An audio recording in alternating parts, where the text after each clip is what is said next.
Praise the Lord and a blessed day po sa inyong lahat. Today, we are going to talk about the importance of emotional intelligence.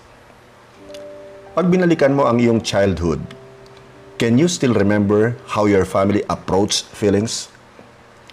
How has that shaped you and the way you interact with others?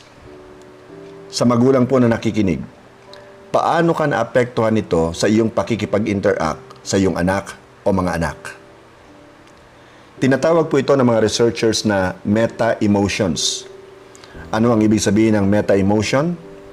Meta-emotion is an organized and structured set of emotions and cognitions about one's own emotions and the emotions of others.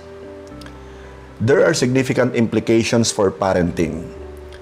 Sinabi po ni John Gottman sa kanyang librong Raising an Emotionally Intelligent Child, and I quote, "Parents want to teach their kids to handle problems effectively and to form strong, healthy relationships. But there's a big difference between wanting to do right in your kids and actually having the wherewithal to carry it off. That's because good parenting requires more than intellect. It touches a dimension of the personality that has been ignored in much of the advice dispensed to parents over the past 30 years. Good parenting involves emotion." There are two basic categories of emotions. One is positive and the other, negative emotions. Ang ilang halimbawa ng positive emotions ay happiness, excitement, empathy, pleasure, and interest. Ang ilang halimbawa naman ng negative emotions ay sadness, anger, contempt, embarrassment, discouragement, and fear.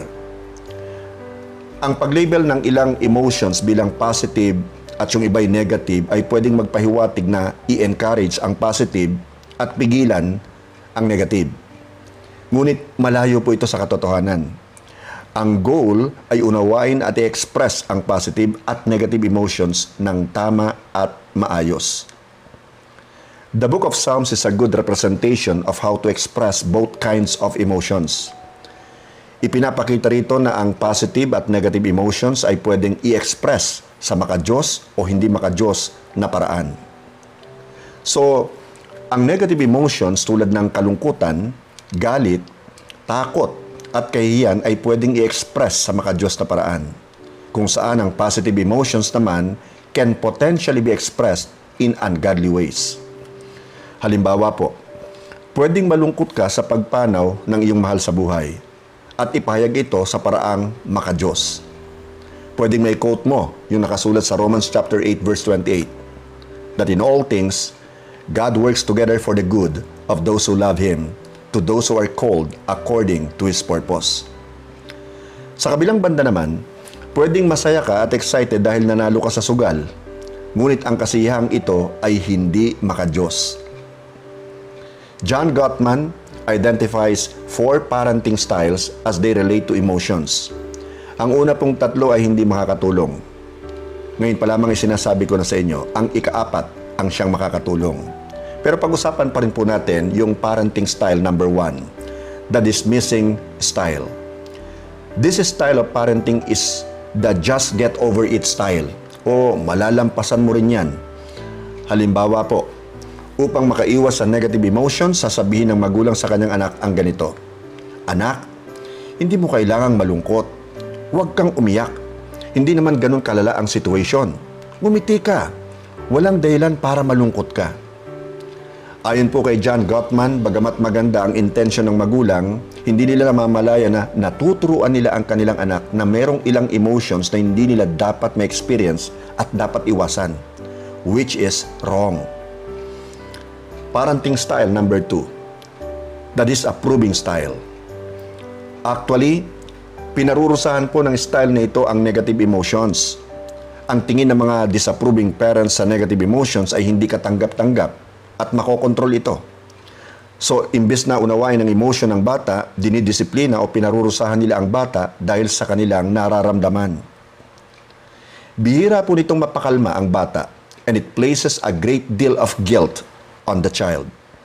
They may grow up thinking that something is wrong with them. Parenting style number 3, the it's okay style.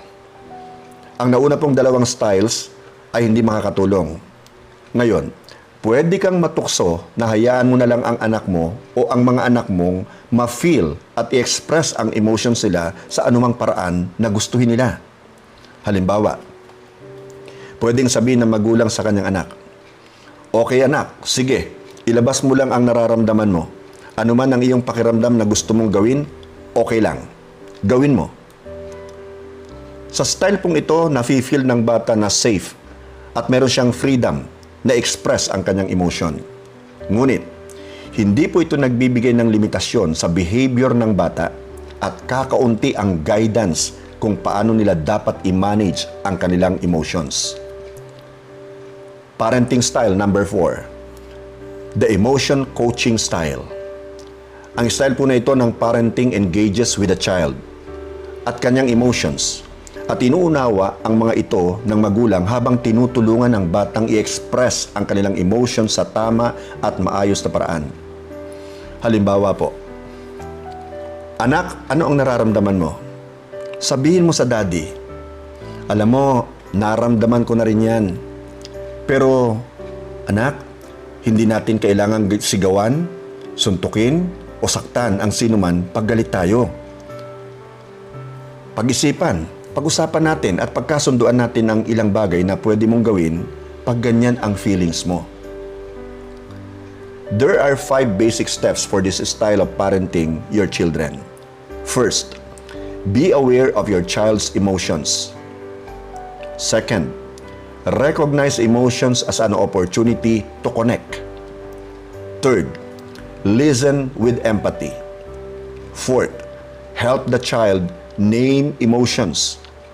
And fifth, set limits and find good solutions. Nakasulat po sa Book of Ephesians chapter 4 verse 26a, "In your anger, do not sin." Bagamat hindi nagamit sa panahon ni Apostle Paul ang term na emotional anger, nauunawaan niyang tinatawag na negative emotion tulad ng galit ay pwedeng maging maka-Diyos at may express ito ng tama at maayos. Hindi lang po yun. Paul makes a case for emotional intelligence in Ephesians chapter 4 verse 26b, kung saan sinabi po niya, "Do not let the sun go down on your anger, and give no opportunity for the devil." Ano ang ibig sabihin ni Paul? Ang ibig ba niyang sabihin, kailangang siguraduhin mong lumapit sa tao at i-deal ang iyong galit bago literal na lumubog ang araw? Sa palagay ko po hindi. Paul is encouraging us to deal with our anger. And the first thing we need to do is slow down and deal with our own hearts before we go to someone else. Posibleng naalala ni Paul ang Psalm chapter 4 verse 4 kung saan isinulat po ni Haring David, "Don't sin by letting anger control you. Think about it overnight and remain silent." Nakita po ba ninyo ang ginawa ni David? Kinilala niyang ang galit ay pwedeng i-express ng hindi magkakasala. Hindi dapat magpadalos-dalos, maging mahinahon, at siyasatin ang puso sa harapan ng Diyos bago gumawa ng kaukulang hakbang. This is a call to self-awareness, but the self-awareness that Scripture calls for is one that has the kindness and mercy of God in view. Sa susunod na ma-experience mo ang anumang emotion, or you encounter an emotion in your child, you would do well to slow down and think about God's mercy for you in Christ. Allow that experience to move you to engage with your children so that you can help process their emotions and find helpful ways to express them. You might even have the opportunity to disciple your children by letting them know just how the mercy and grace of Jesus is helping you to do this. May natutunan po ba kayo? I'm sure meron. So let's pray na po. Dearest God and Heavenly Father, thank you for enlightening us about the importance of teaching our children emotional intelligence. And blessed Holy Spirit, thank you for being such a great teacher and encourager. Praying that what we just studied will not only remain in our hearts, but imparted to our children as well. Continue to guide and lead us to teach our children in the way they should go. Again, we bless you and give you all the glory and honor and praise. In Jesus' name, amen and amen and amen. May the Lord bless you and keep you. The Lord make His face to shine upon you. The Lord be gracious unto you. The Lord turn His face toward you and give you peace. Shalom. Amen. Glory to God.